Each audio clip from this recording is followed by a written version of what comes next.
This program is about unsolved mysteries. Whenever possible, the actual family members and police officials have participated in recreating the events. What you are about to see is not a news broadcast.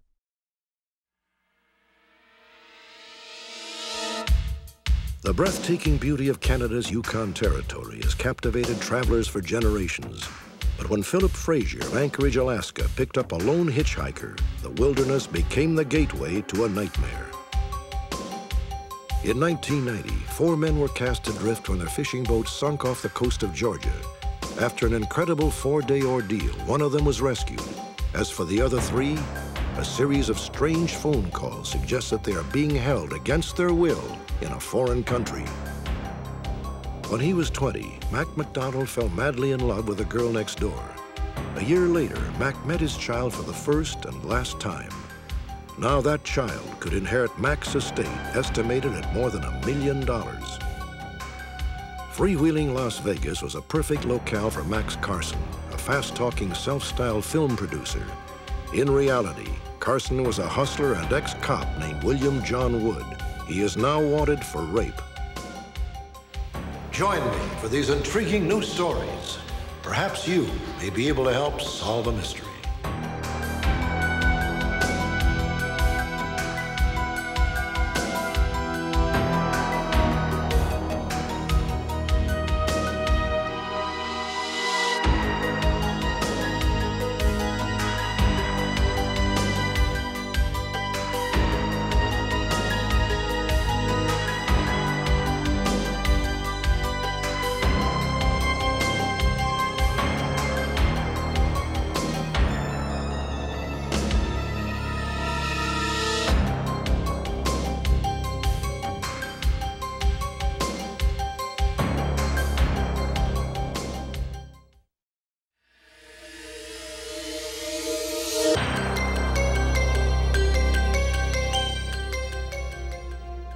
Alaska, America's last frontier.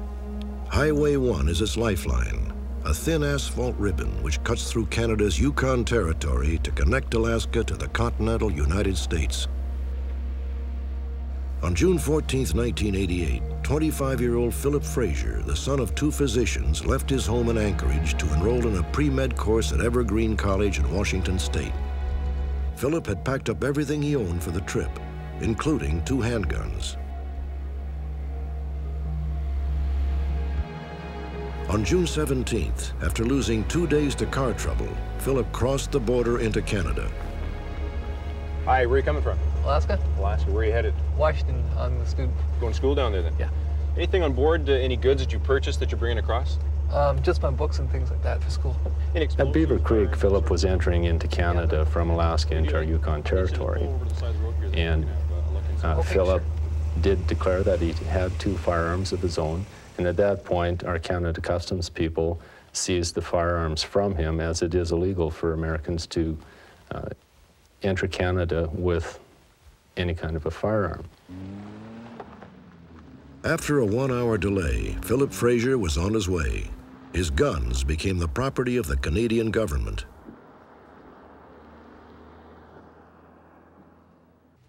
The next day, 600 miles south of the border checkpoint, a hitchhiker was dropped off at the 40-mile flat cafe owned by Gay Frockledge. Gay and her daughter Tina were on duty. The individual that dropped him off didn't come into the cafe, just dropped him off and left. And just looking at him through the window, there was something wrong. There was something wrong with him, you know, in appearance, wasn't comfortable.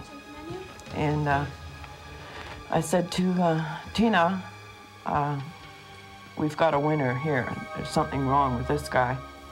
I remember saying to Mom, you know, maybe he escaped from a mental institution because he was so strange. I think we've got a problem here. Yeah, you gonna stick around?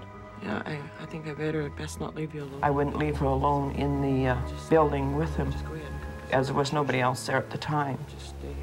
And so I said to Tina, well, you go ahead and take care of him, then I'll just hang around.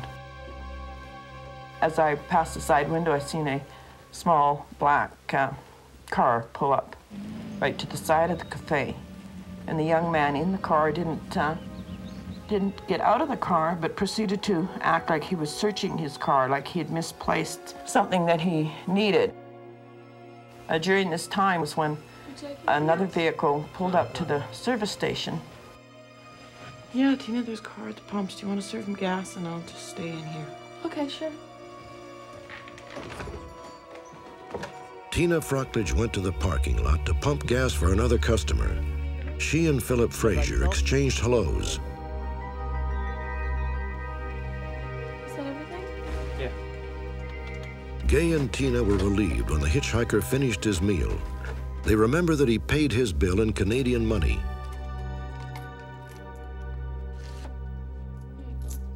I watched the hitchhiker go out and approach Fraser.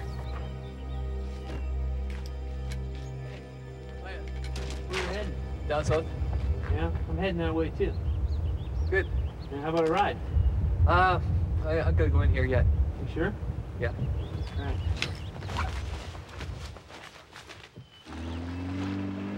The car sat for a few minutes, and then he pulled ahead like he had second thoughts. Still heading in this direction? Thought you were gonna have a bite to eat. Mind if I go with you? The hitchhiker just ran beside him and pulled the door open, and the young man in the car proceeded to let him enter.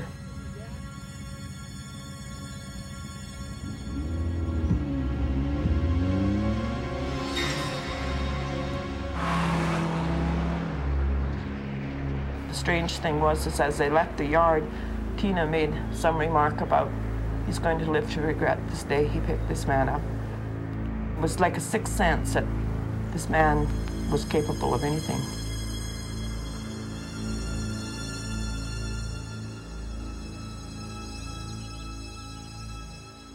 Eight hours later, and 200 miles south of the 40-Mile Flat Cafe, Eddie and Pauline Olson of Kitwanga, Canada, pulled over to help a stranded motorist.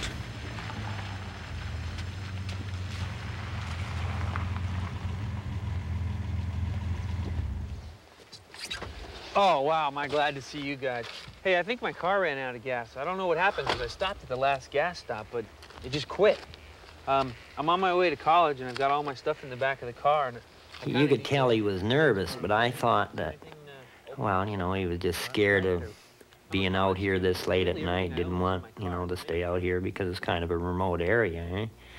And at that point, I just said, well, I'll tow you home and we'll figure it out in the morning. Now you can sleep down here. We've had quite a few people stay down here and they have a pretty good sleep. No, this will be great. I really appreciate everything you guys have done for me. You can just pick out whichever couch you want there, and there's some blankets right there. Okay. Have a good sleep and we'll see you in the morning. All right, thanks. Sleep good.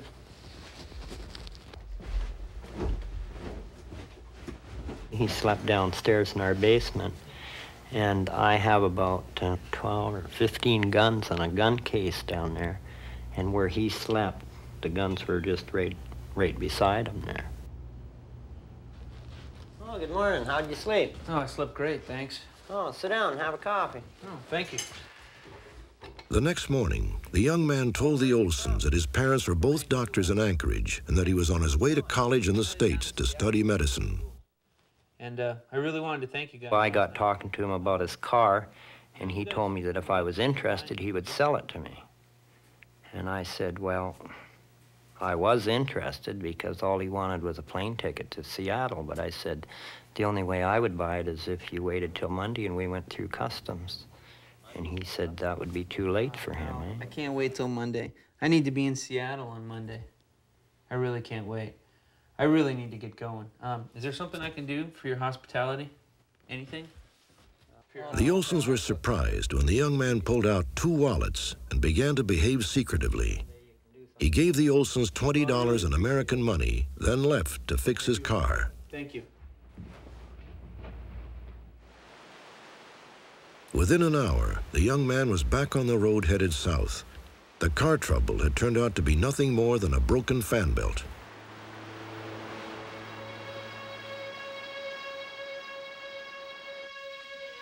12 hours later, the charred ruins of Philip Fraser's car were found at a car wash in Prince George, British Columbia, 300 miles from the Olsons' home. The condition of the car after it was burned, it was almost totally gutted out on the inside due to the fire, and fire damage to the outside as well. Nothing left inside. Nothing was found in the car of any significance. In fact, none of Philip Fraser's belongings have ever been found. There's no possessions left inside. The parents were contacted in Alaska, and there was a great deal of investigation done at that point, as Philip was considered a missing person and potentially a homicide victim. I was sure that, that there had been foul play, but I kept hoping, thinking of all sorts of alternatives, like maybe he decided he wanted to ditch his car and be on his own. And I knew, intellectually, I knew that was wrong because he really loved his car. 6 weeks later, a body was discovered in a gravel turnaround area 70 miles from the Olsons' home. At the time of the discovery of the body, it was already well known about the incident of the car burning in the car wash in Prince George, and almost immediately investigators were looking at the remains being that of Philip Fraser. In order to do a positive identification, we required dental records from Alaska, which we obtained very quickly, and were able to make that identification. I think, excuse me, any parent who loses a kid feels like he's lost part of himself. I think that's one of the things you definitely feel. You feel like you aren't intact yourself. I think it's very difficult to describe it in words. You feel like your life and your family has been truncated, cut off. I felt angry, bitter, and I wondered what sort of a person, what kind of a person would destroy someone who was so idealistic and so full of life. What really happened along that lonely stretch of Highway 1?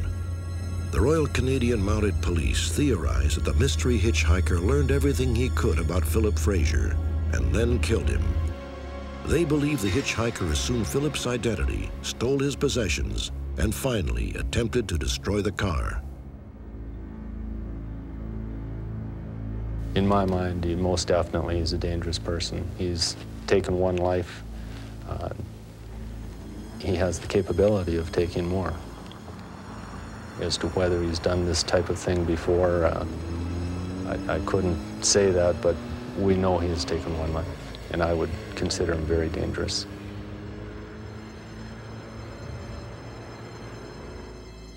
These are composite drawings of the hitchhiker, based on the descriptions of Gay and Tina Frockledge and Eddie and Pauline Olson. He is Caucasian, about 5 feet 9 inches tall, and weighs approximately 225 pounds. He has a flabby belly which overhangs his belt and is between 20 and 25 years old. He has brown hair and brown eyes.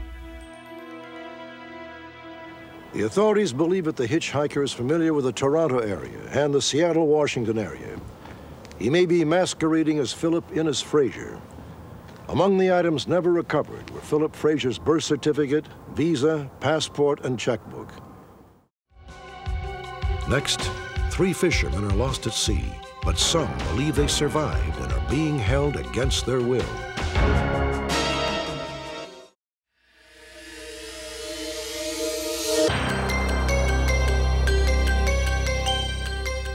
The vast oceans of the world have captivated humankind since the dawn of civilization. The young especially seem drawn by the promise of adventure and romance. But there are also 1,000 hidden dangers. Sometimes the sea can be an unforgiving mistress. In 1990 alone, 865 people drowned in American coastal waters.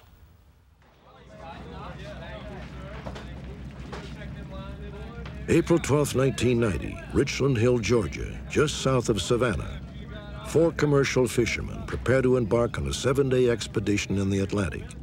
The captain is 23-year-old Billy Joe Neesmith. The crew includes his brother Nathan, his nephew Keith Wilkes, and a friend, Franklin Brantley. We ready? Let's go fishing. Franklin, you in? I'm in. Let's go. All right. It's all yours. In the late afternoon, they set off in the Casey Nicole, a snapper boat owned by Billy Joe Neesmith's employer. The boat had recently been returned to service after 5 weeks in dry dock for maintenance. We were headed out probably approximately close to 90 miles offshore. I guess it was somewhere around 3:30, 4 in the morning. That next morning, it was still dark. I had got up and was operating the boat, and the boat just seemed to be sluggish, you know, like it wanted to bust through the waves, kind of like a submarine or something. It didn't want to ride over the waves. Something's wrong. Man, don't feel right. Billy Joe! So I told my brother, he was laying in the bunk. I woke him up. I said, Billy Joe, I said, oh, son, I said, something's wrong with the boat. What's up there? Man, it won't stay on course. What do you mean it won't stay on course? I'm losing 10, 15 degrees, man. I tried it manually and it keeps going off. And then I tried it with an automatic pilot and it won't hold, man. We got to noticing around, the boat was riding pretty deep in the water. Jesus, Nathan, we're 2 foot down. Did you check the engine? It sounds like it sputtered a bit. No, I ain't checked it, man. We better check it, though. Oh, man, Nathan, we got 2 foot of water down there. Let me see that line. There you go. Nathan, did you hit them pumps yet?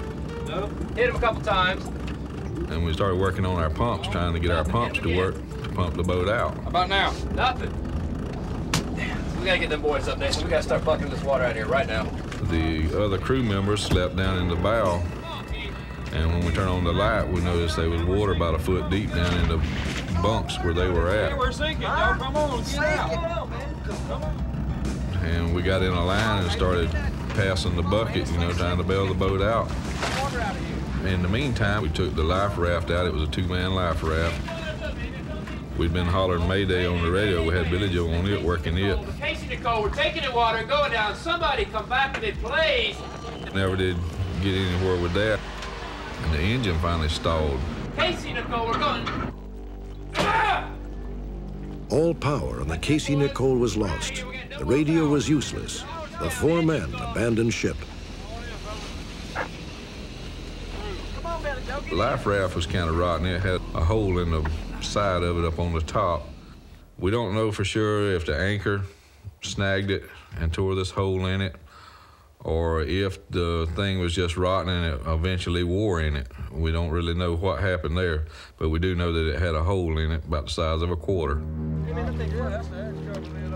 By sunrise, the life raft was sinking fast. Then salvation came floating by. The hatch cover from the Casey Nicole. I think I got it. You got it? Oh, it's heavy. Push it toward us, Pete. Come on, buddy. Oh, I'm tired.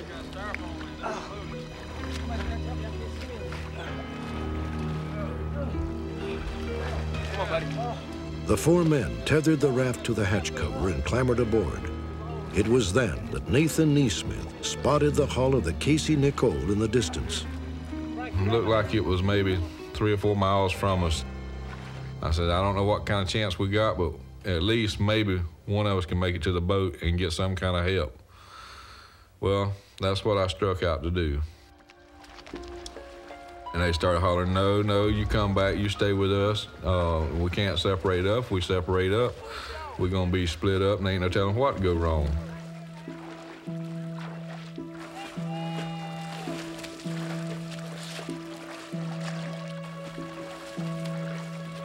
I just kept swimming and kept swimming. I swam from probably about 9 o'clock that morning, and just before dark that afternoon, I got to where I thought was what the boat was. And I got to looking around, and I seen the stern of the boat sticking up at a distance, probably another 100 yards or so to the right of it. So I just kept swimming. I done swam till I thought there wasn't no more swimming in me. And I drank so much salt water trying to swim in it. And I was just real weak. As darkness fell, Nathan lost sight of his companions. He spent a long, harrowing night clinging to the hull of the Casey Nicole. The next morning, a freighter passed within 3 miles of Nathan. This ship here looked like it made about 4 stops, maybe 5 stops, and each time it would stop or circle, I could see a fog of smoke boil out of it. And it was in the direction that my other mates had went, so I figured that maybe it had stopped to pick them up. The freighter continued its odd maneuvers for nearly 3 hours, then disappeared. For 2.5 days, Nathan Neesmith drifted and prayed that the Casey Nicole would stay afloat. All seemed lost until a large wood and styrofoam bait box ripped loose from the boat's deck and popped to the surface. I couldn't tell what it was for a minute because I was scared and everything like that. And I swam over to it where I could get a better view of it. And like I say, I was pretty weak. I was done about starved down. I was hungry and thirsty and really weak. And I got to the front of it, and bless God, the whole front was out. I mean, it was just like a boat to me. I mean, it looked like just something that I needed at the moment.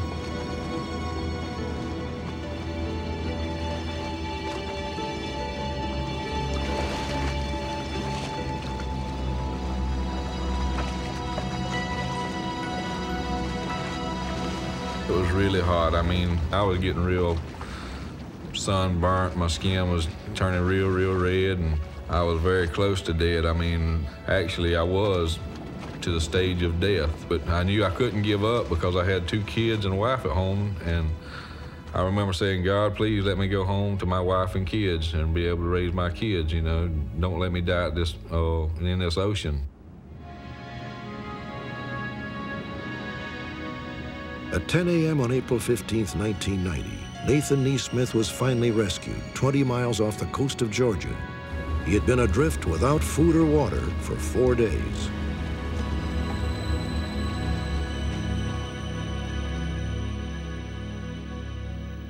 Nathan Neesmith's companions were never found. A large-scale search mounted by the Coast Guard yielded no trace of the life raft or the hatch cover. But Nathan and his family never gave up hope that the 3 men might somehow have survived. It seemed a futile hope until a strange telephone call was made to the home of Nathan's sister, Onita. It was October 5th, 1990, 6 months after the Casey Nicole had sunk. Onita's mother-in-law answered the telephone. Hello? What? I can't understand you. Can you speak English?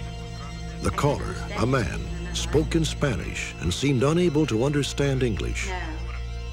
I can't understand a word you're saying. Can you speak English? All this person would keep saying is repeating our phone number and saying our name, and that's all. Then it was just like a cut-off. It wasn't anything after that. And, you know, we just kept saying hello, hello, and it was just cut off, static cut off. That same day, an unusual call also came into the home of Doug Tyson, owner of the ill-fated Casey Nicole. Hello? Once again, the caller was a man. The only English words he said were the Tyson's name and telephone number. That was strange. What do you mean? They were speaking in Spanish. In Spanish? We didn't say anything about the call when we got it. 6 weeks later, after that, about 6 weeks, we were down visiting with the Neesmith family, and they started telling us about their call. And after they got through, I said, how long ago was this? Asked them. They thought back a minute. They said, about 6 weeks. I looked at my wife. She looked at me, and she said, nodded her head. She said, about the same time, eh? I said, yeah. Over the next year, 5 more calls came in, 3 to Onita and 2 to the Tysons. Finally, on March 6, 1991, the caller spoke a single sentence in English. Hello? Excuse me? I said just very simple words. Not, I'm bringing it home, I'm bringing him home. Just said, I'm bringing him home. That was it. Hello? Hello? After only a moment, the connection was broken. There have been no calls since. The Neesmiths and the Tysons are convinced that the three missing men were taken aboard the passing freighter and perhaps transported to a foreign country against their will. I think they're somewhere being held. I really do. And I think that whoever called us is putting themselves on the line because my brother or my nephew or our friend, one of the three has made a friend, a very dear friend, because this person that's doing this is probably putting himself on the line to do it.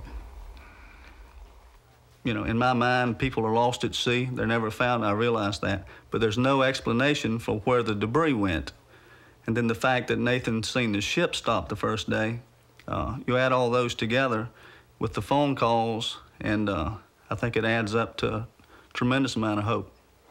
In my heart, yes, I feel like they're alive. I mean, I think they had I know they had a lot better chance of surviving than I did. I don't think that I would have ever made it not knowing that they couldn't make it.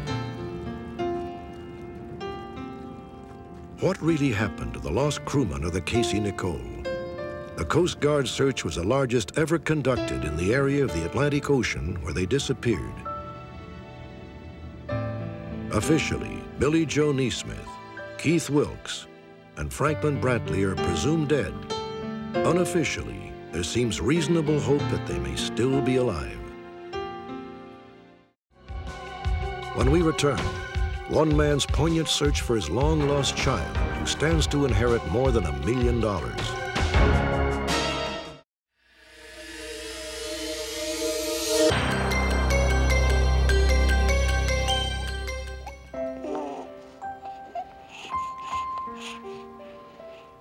It's our baby, Mac. Beautiful baby, huh? It's ours. For most parents, seeing their baby for the very first time is a moment of unrestrained joy. No, But for this young father, it was a moment of confusion and panic that drove him away I'm sorry. from the girl he loved and the child he has not seen since. Max, don't go. Don't. 4 decades later, the young man is 63 years old. W.B. Mac McDonald is now a wealthy businessman with a sizable estate.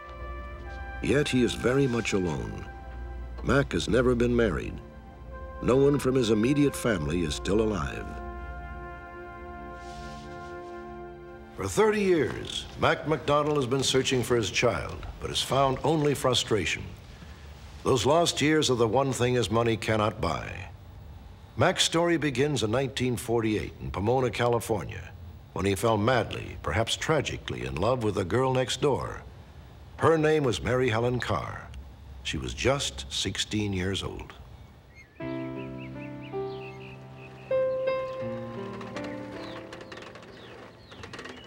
The first time that I noticed my neighbor, she was in a swing on her front porch. She was in a pair of white slacks and a light-colored blouse, and very pleasing to look at. While she was there on the swing, there was definite attraction both ways. However, I guess I was a little shy at that time, that I didn't speak to her at that time. It was several months before I finally began to speak to her. Nice bike. Yeah, I like to keep it clean. My name's Mac. Mary Helen. Nice to meet you. I've seen you before. I'm just cleaning my bike. Would you like to go for a ride sometime? My mother would forbid me to ride that, especially with you. Is your mother always here?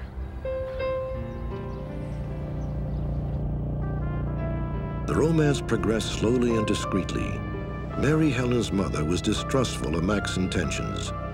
Still, the two young lovers saw each other at every available opportunity, until the inevitable day came when Mary Helen's mother caught them together. We were planning on a future together, and here were these tremendous stumbling blocks being thrown out into the path. Mac felt he had no choice but to pack his bags and leave. His destination, the oil fields of Texas. I'm sorry. I was very much in love with her. My whole life was revolving around her at that time. But with the disturbance that I was causing her at home, I thought, well, I'll get away a while and maybe it'll solve some of these problems. We can be sure that what we're feeling for each other is going to last the rest of our lives. We both agreed that this was the best thing to do, but it didn't make it any easier. Went directly to Houston. The only time I stopped on that trip was just for gas, because it seemed like I'd left part of me in Pomona, and it didn't get any easier the more miles I got away from her. 3 weeks later, Mac had established himself in Houston. He had no idea that Mary Helen had run away from home to join him. Mary Helen called me from the bus station there in Houston, and she says, I'm here for good. And I told her I'll be right there. And I tore the streets up getting down to the bus station. It was a very happy reunion. Here we are. The next day, Mac and Mary Helen, posing as husband and wife, found an apartment and began planning for the rest of their lives. We're here for the apartment? You called. Their troubles seemed far behind them. They just got married, right? Yeah. Well, congratulations. Thank you. Well, it's right here. Let me show you. It was happiness itself. It was the ultimate dream. The feeling that she gave you, she was beautiful to look at, she was beautiful to talk to, and she gave you the incentive to tear the world up. Got a new neighbor. You did? Yeah. Are they nice? Yeah, real nice. This looks great. 1 month later, Mac and Mary Helen's world would collapse again. It's very good. Hello? Just a minute. A friend tipped Mac off that the police are on their way to the apartment. Hello? Mary Helen's mother had made good on her threats. The authorities carried warrants charging Mac with statutory rape and illegally living with a minor. Right now. I'm so sorry. I don't know how she found out. It's not your fault. She must have talked to your mother or something. It's okay, it's not your fault. I don't know how she found me. That's fine. That's fine. I'll call you. Mac made his escape with no time to spare.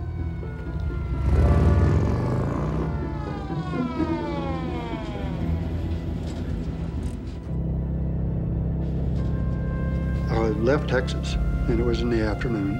Seemed like afternoons is when all these departures took place, and I didn't stop till I was out of the state of Texas. I was devastated again. They jerked her back to California, and I had no way of contacting her again.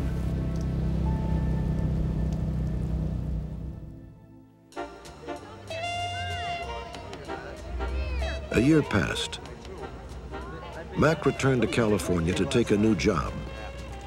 One evening, he and a friend stopped off at a drive-in in Long Beach. Mac? Mary? I almost fell out of the car. The waitress, What are you doing the here? car hop that came to wait on us was Mary Helen. Los Angeles is a big city.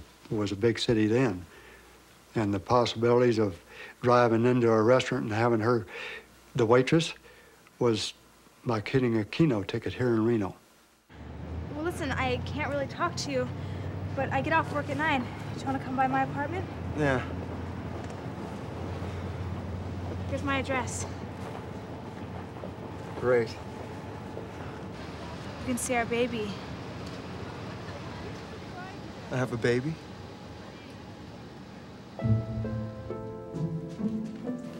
I almost had heart failure. It took my breath away because I had no idea she was pregnant. There was that possibility, though. So I told her I'll be right over.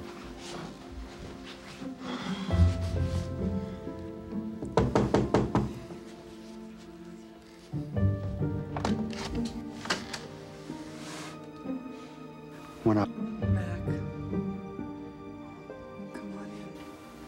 with this baby in her arms. Come in, look. Well, I thought, well, the police department is probably on premises. Honey? You know, this is just a matter of time till I'm going to be shackled and in jail over this. So glad to see you. I was so distraught when her mother opened the door Yours, hold him. that I overlooked the fact that she was about half civilized, the first time she'd ever spoke to me civilly. So beautiful he is. I was in such a traumatic state of fear. The benefit of being able to hold your baby for the first time, I missed that. Because all I could think of, either the law is in the bedroom or they're on the way. Max, sit down. Mac was terrified that Mary Helen's mother still had a warrant out for his arrest.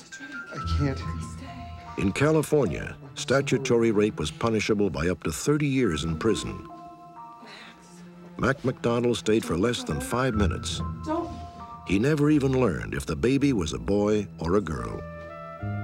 I feel that I made the greatest mistake of my life by not staying there and writing it out. I don't think there was, it probably, well, it been 40 years. That's what it's cost me. I feel that the youngster's entitled to my estate. I'm not entitled to be its father, probably, but I'd want that youngster to know that even with the mistakes, that I love them and I want them to have the best. The night of our broadcast, Mac McDonald learned that he had a daughter named Sherry. The long-awaited news came from a viewer in Dallas, Texas, Mary Helen Carr, Sherry's mother. Unlike many of the reunions we have featured, the end of this search evoked decidedly mixed emotions for Mac, for Mary Helen, and especially for their daughter Sherry, who'd been raised by a loving and caring stepfather. I'm 43 years old and pretty well set in my life and everything, and I didn't know what to think. You know, I'm very happily married and have 2 great kids, and you know, and we just are a normal American family, and this was quite a shock to everyone. 1 week after our broadcast, Mac McDonald arrived at Sherry's home in Denver, Colorado. For Mac, the reunion would bring a bittersweet and at times unsettling reconciliation with the past. Hello. Come on in. Yes, hi, Mac.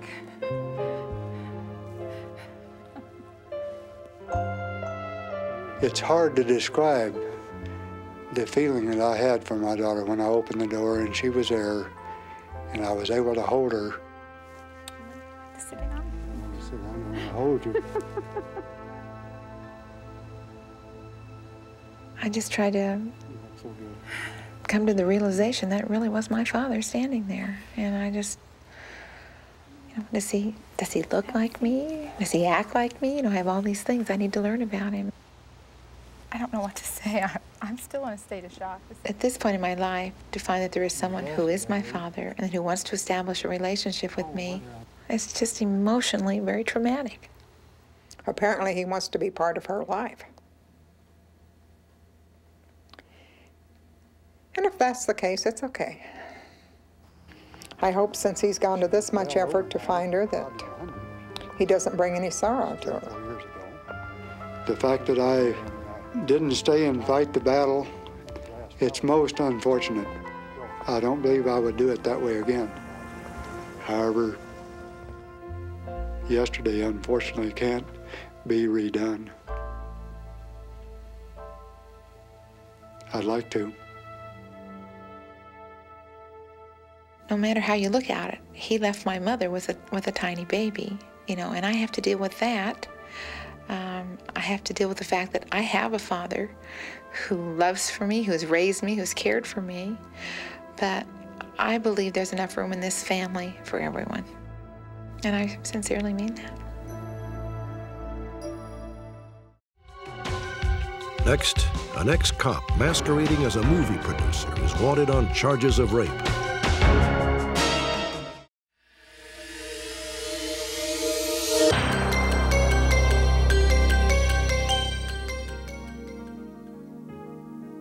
Every year, more than 20 million tourists descend upon Las Vegas, Nevada, the gambling capital of the world. Most come for only one reason, to spend and win money. It's no wonder that Vegas is also a mecca for every kind of hustler and con artist imaginable. Yes, well, I talked to two of the guys yesterday, and they seem to be excited about this whole thing, and so... In May of 1988, a self-styled star maker named Maxwell Carson arrived in Las Vegas. Carson was a smooth talker who dabbled in anything that might make money. Within the next 10 minutes. Carson owned and operated a sports betting business, a fledgling film company, and a modeling agency. But Max Carson was a man with a dark past. He was an ex-cop gone bad whose real name was William John Wood. In 1972, Wood resigned from the Toledo, Ohio police force while under investigation for misconduct. Between 1977 and 1985, Wood served time for a number of offenses, from passing bad checks to impersonating a federal officer to assault with intent to rape. Okay, chin down. Eyes up, look at me, okay. In 1986, William John Wood moved to Las Vegas and became Max Carson. Right there. Just a little higher. Max was absolutely obsessed with good-looking women. Okay. He would, especially with actresses, models, any good-looking women, use the movie industry or use his clout as, quote unquote, a movie producer to be, could get them whatever they wanted. Tiffany? Yeah. Hi, Mr. Carson, I'll see you now.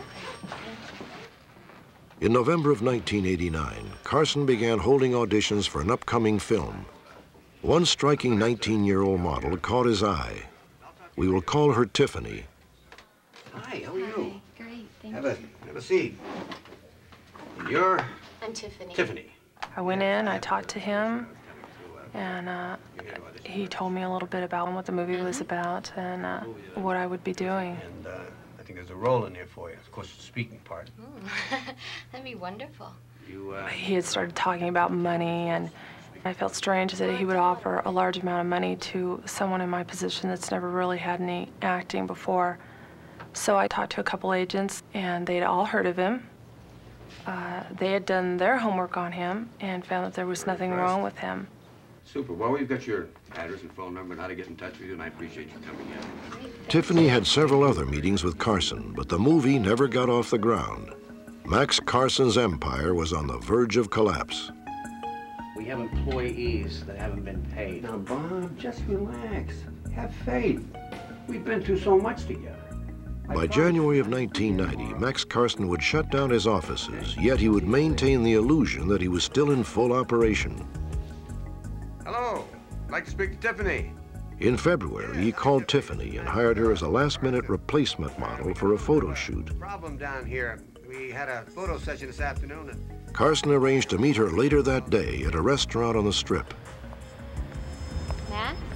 Oh, hi. We're all set up. We got 2 rooms set up, one for wardrobe. I met him in front of the coffee shop, and he said that we needed to go to the motel there where they had set up a dressing room for me. Here's the limousine we're going to be using. And, I want to thank you very much for coming here on a short notice. This shoot should be probably about 2 hours. You'll be done, and those dresses are just fine. I started to feel a little uncomfortable just because there was no one around. Tiffany, why don't you just go over there and fill out those forms, and I'll make a call. So I left the door open with my bag sitting between the room and the door so that it would make it a little bit difficult to get the door shut. This is Max Carson. Listen, I'm expecting somebody in very shortly, and would you... Supposedly, he was calling the makeup artist and the photographer to let them know that we're here and waiting. Yes, okay. Well, I appreciate that. Thank you very much. And about that time, he had asked me if I would give him a hug. Meantime... And I knew that I was in trouble. Max, I don't feel very comfortable, okay? I'm not gonna do it. What do you mean you don't feel very comfortable? Let's just forget about the whole thing, Max! You're not going anywhere. Don't make a sound. Do what I say and I won't hurt you.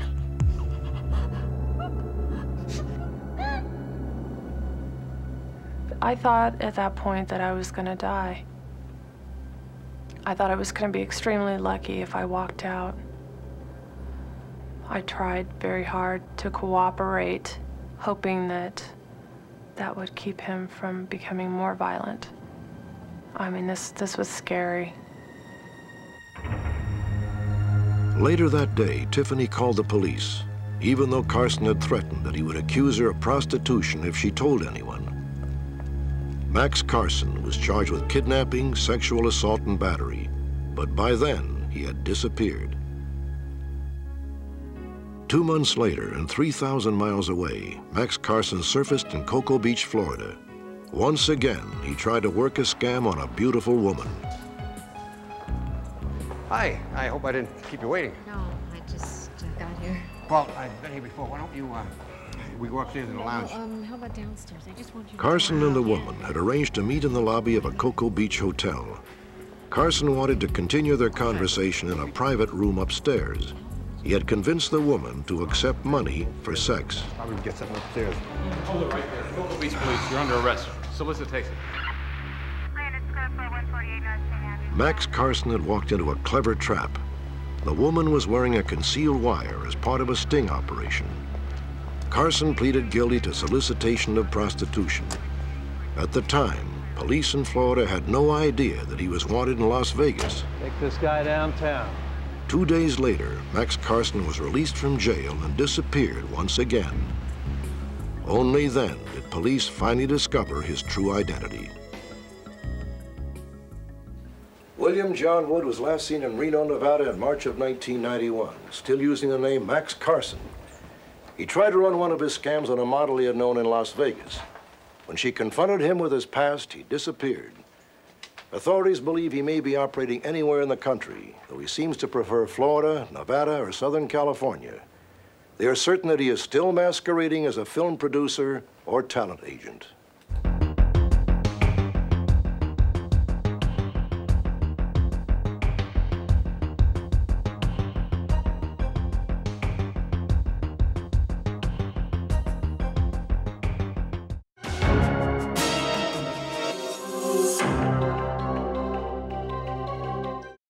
Join me next time for another edition of Unsolved Mysteries.